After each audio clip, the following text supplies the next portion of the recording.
Today we're gonna talk about film criticism. Now, as you can already tell, my taste in films are unquestionably the best. Screw you. And film criticisms have become a genre on the internet. The internet has given birth to a hell of a lot more voices concerning film criticisms. You can find people who love or hate certain films and the reason why they love or hate those films. But despite film criticisms getting more and more diverse on the internet, the news outlet film criticisms are getting more and more, as one journalist wrote in a Chicago Tribune article, white and full of testosterone. Who gets to tell us what's good at the movies? White men, apparently. It's quite interesting that with all the diverse opinions of films and a spectrum of ideas and critiques that people have with pop culture and films, we have people in the mainstream media focusing on the skin color and the gender of the critics rather than their ideas or their criticisms that can actually help the film and or the filmmakers to do better, or perhaps useful information that the audiences can use to decide whether or not the film is good or bad. Nah, those are useless information. Here we'll tell you whether or not the film is progressive and especially whether or not they're problematic to our current year society. So the journalist starts by talking about a study that was published earlier this week, talking about how there are too many white critics in the cinema. Specifically, the study says that out of all the critics, there are at least 77.8% male and 22.2% female, and there are 82% of people who are not underrepresented and 18% of people who are underrepresented. If that underrepresented statistic is based on race, that means there are 82% white critics and 18% non-white critics, which is in a lot of ways representative of the current US demographic. I want to get into the study a bit further, or at least the general information of it and the way they portray the information, because it is indicative of the kind of agenda that they are trying to push here. So you can see here a chart that says underrepresented female critics only consist of 4.1% of the total demographic. The study spins this as women of color are written off as critics. No, they're not written off as critics, they are still critics, they just so happen to be underrepresented. If they are written off, you are basically implying that women of color critics are actually in the same, if not greater amount as the white male critics. It's just that they're being dismissed or written off because racism or sexism? This entire study puts people on the mindset that there's this conspiracy of big media outlets not hiring women and non-white critics, which only tells me that the problem isn't the people, it's just the media outlets in general. At this moment, you're just complaining about how terrible your job is at hiring critics who are non-white women. That or you did try to hire as many non-white women critics as possible, but maybe it just so happened that the field of film criticisms are things that men are more interested in compared to the women. And since you're living in America, that's a primarily white country. But once again, let's not question too much on the easy to poke holes of the narrative. Moving on from that revelation, there's a demographic disparity that exists among critics as illustrated. Again, there are many possible reasons for why this happens that can be explained without resorting to misogyny or racism. I do find it interesting that the reviewers of girl-centric films are mostly men. Now I can see why that is a bit unfair, but then again, films are films, and perspectives do matter in a lot of ways. And unlike any other representation-related articles, this study decided to actually make a goal. I would consider this a rather impossible goal to achieve considering the demographic of the country, but a goal nonetheless. The goal is to have 30% of white males, 30% of white females, 20% of underrepresented males, and 20% of underrepresented females. Apparently, this goal is based on the US population figures, which I call absolute BS on that. Let's say that the US population is distributed 30-30-20-20 as you say. Not every single one of those people are going to be interested in film criticism. In fact, the current representation is actually a lot closer to the actual demographic. The solution, as stated by the study, is to just basically hire diversity quotas to fill up the role and have more people in the industry to notice the works of underrepresented media outlets. And since white people are overly represented, you might as well fire them or something. Anyway, let's get back to that article. When movies open in theaters, critics are the first to weigh in with opinions. When award seasons get underway, critics help shape the conversation too. Good reviews don't guarantee box office or Oscars, but they can influence whether audiences even consider seeing a film in the first place and what they're talking about afterward. Well, thanks to the availability of internet and online reviewers, reviews from online journalists and bloggers time and time again feel quite redundant in this day and age. Why would you need the perspective of some random person in some random blog that you don't really know when you can just look at the perspective of your everyman or woman on YouTube? Here's an example. I remember watching Blade Runner 2049 at a press screening last year in Chicago, where, yes, the majority of critics are white men, and being struck by two things: the film's visual objectification of women and the scarcity of non-white people in director Denis Villeneuve's vision of the future.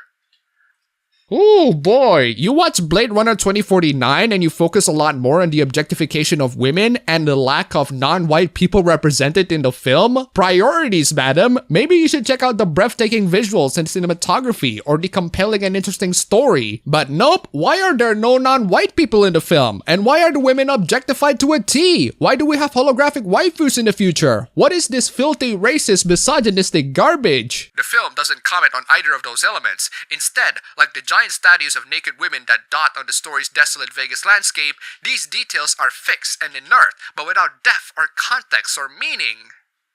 Well, that's because the film doesn't focus on that. The film focuses on K and him trying to do his duties as a Blade Runner. Good God, madam, your priorities are Uncharted. I was curious to see how critics digested this imagery, what they had to say about it.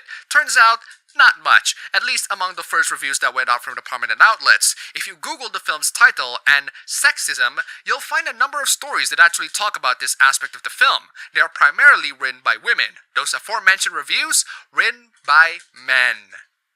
Ah, yes, the women write about sexism while the men wrote about how good or bad the film is. You painted a rather bleak picture of film criticisms. So with this paragraph, the white men will talk about how good or bad the film is, the white women will talk about sexism, the non-white men will talk about racism, and the non-white women will talk about racism and sexism. I don't know about you, but I'll pick the one that tells me whether or not the film is good, because I'm a movie fan, not a political activist. And yes, by the way, underrepresented can also mean things other than skin color like sexuality, but that's just a one-word replacement in what kind of topic that underrepresented people will complain about, and that still doesn't make any of their criticisms worth a damn. That is, if we're going with the picture that the writer paints here. I certainly want every critic to do their job regardless of their identifiers, instead of complaining about oppression like every political activist and their cats do all the time in social media. Come to think of it, if we're using the author's vision to paint the sorts of things that critics of different demographics talk about and combine that with the goal that the study wants,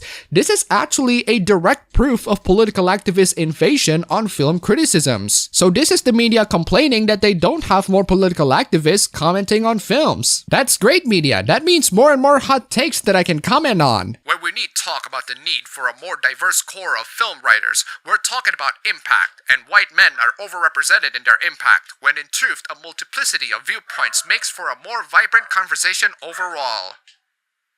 Well, if white men film critics are overrepresented because they actually do their job instead of complaining about oppression, I am totally cool with that. In fact, with this bleak picture that you painted, I would argue we need less critics from underrepresented backgrounds because they will most definitely complain about oppression rather than the actual quality of the freaking film. Sometimes a critic's lived experiences allow him or her to make specific observations or challenge established tropes. There might be an awareness and sensitivity to concerns that have been historically ignored. Well, that is true, writer. Sometimes a critic's lived experience allowed them to make specific observations or challenge established tropes. Now the question is, will those perspectives tell me whether or not the film is good? That to me seems vital. I want to be entertained by the movies, but I also want to think about what they're saying, thematically and visually. Imagery can be so powerful, both good and bad. Cinema is a mirror of society, Villeneuve said when asked about Blade Runner 2049's sexism. And I agree, but a mirror doesn't tell you where to look, or what to admire, what to question. That's where the critics come in. And you're telling me that I should question Blade Runner 2049's sexism? I mean, a critic can talk about whatever they want in films, but then again, bakeries can make whatever cakes they want. That doesn't mean that they don't have to make a cake. From what I've read on this article, you mostly talk about how critics can talk about new perspectives that ordinary people cannot talk about. But there's not a single point in this article where you talk about whether or not a critic should talk about how good or bad a film is. Most of the things that you want to talk about, or at least what you want the critics to talk about, are things that you personally find interest in, and that desire to talk about those things has completely overshadowed a critic's main purpose, which is to criticize films. Well, actually, you are doing your job if we're going to the most technical terms, but since the topics that you talk about are topics that only you are interested in, instead of topics that would be useful or entertaining or informative to the general public, this is just you jerking off to yourself. Say what you want about me making topics in whatever videos I want, at least I admit it. At least I have more useful information to share than how sexist a film is. At the Tribune, for example, all of my colleagues with critic titles fall into the aforementioned mentioned category. Smart and talented writers all, and it is a pleasure to work alongside them. But that creates an oddly homogeneous group of white men in plum positions at a legacy newspaper in the nation's third largest media market, where the majority of residents are women and people of color.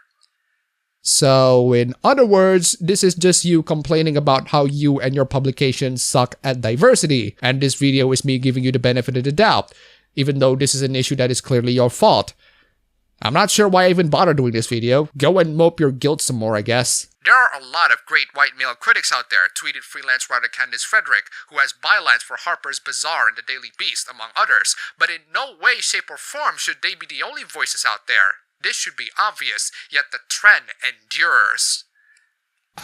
They are evidently not. Obviously, it's not as many as the white men, but they're not the only voices out there. The article then spends quite a bit of time talking about a journalist on behalf of Global Grind, which is the umbrella company for a number of African-American focused digital sites. During an event for Donald Glover's FX television series Atlanta, the journalist said that all of the black media was put at the end of the carpet, while the publicists just turned their nose up at every black media outlet. In other words, the actors or publicists didn't notice them. Sorry to say this, but that happens all the time, regardless of your excuse, like how the show is about black people and it's about black millennials with an all-black cast.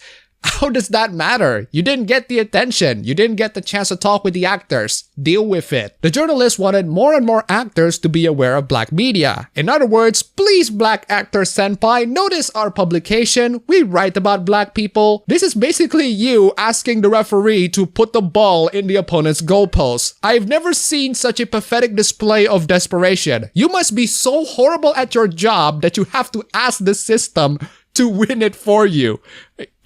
This is amazing. The writer goes on the same tangent with LGBTQ people and then with disabled people too, oddly enough. And with disabled people, one of the critics talk about how some movies portraying disabled people are problematic. Do any of you guys talk about the film? Do any of you guys actually have information that is useful to the public? Do any of you actually do your freaking jobs? One of the disabled critic that the writer asked for comments then talk about how every single time she writes about disability, she got a huge response from people. Well, as we established previously, you are the sorts of person who would write about how certain films are problematic. So of course you're gonna get huge response, because writing about how films are problematic are usually great gateways into nuclear takes prone to ratio. Some good news. Days after the Annenberg report was published, actress Brie Larson announced that going forward, both the Sundance Film Festival and the Toronto International Film Festival will be allocating 20% of their press passes to underrepresented critics.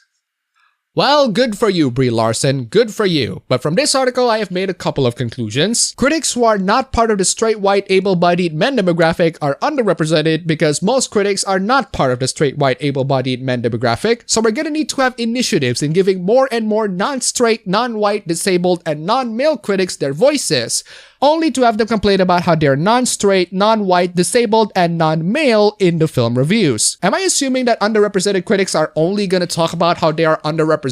Well, obviously not, but that's the picture that this article is painting. We need more underrepresented critics to talk about how underrepresented they are, instead of useless information like whether or not a film is good. You know what, guys? I will stick to my straight white able-bodied men film critics, because from what you described to me, it sounds like they are actually talking about the films. Or at least before the guilt hits.